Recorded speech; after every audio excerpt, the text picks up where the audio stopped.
One of biotech's biggest names, 23andMe, just recently went bankrupt. Despite early success, wide adoption, and a mountain of data, it couldn't survive. But this isn't just a cautionary tale. It's a roadmap for what to avoid and how to grow smarter. We're going to look at why 23andMe failed, what founders and venture capitalists should learn, and how to build sustainable, compliant, and data-driven businesses. Let's break it down.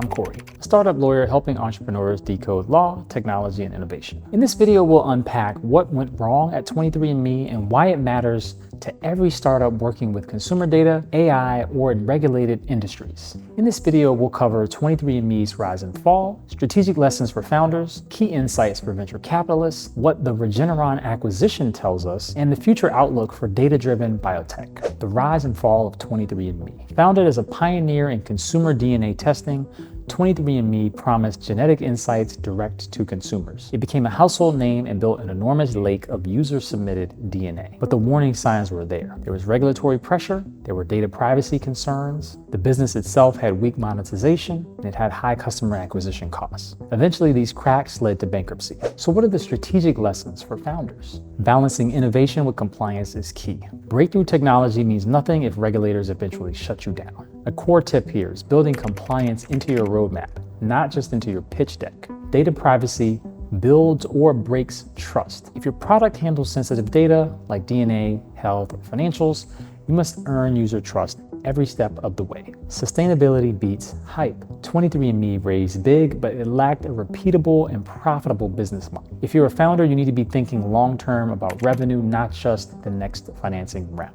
Okay, so what are 3 lessons for venture capitalists? Well, if you're wearing the capital allocator hat, you're gonna need to look beyond the growth metrics. A big user base and a sleek pitch deck aren't enough in today's environment. Regulatory exposure and data ethics must be on your due diligence checklist, and they must be prominent. You should also be thinking about supporting compliance from day one. Venture capitalists must go beyond board seats and help founders build regulatory resilience. Data ethics matter. Consumer sentiment and policy are moving fast on this topic, and investing in privacy-focused startups isn't just good optics, it's good risk management. Okay, so let's look at the bankruptcy and Regeneron, who acquired the assets out of bankruptcy. Regeneron acquiring 23andMe's data and assets shows the value of structured, ethical data for drug development and precision medicine. Even when startups fail, well-governed data can hold acquisition value. So what are practical compliance tips for founders? You need to conduct regulatory audits on a regular basis, document user consent flows and security protocols. You need to engage regulators early, not just reactively, and you need to train your team on data handling and legal changes and industry developments. So let's recap. 23andMe's collapse wasn't due to a lack of demand,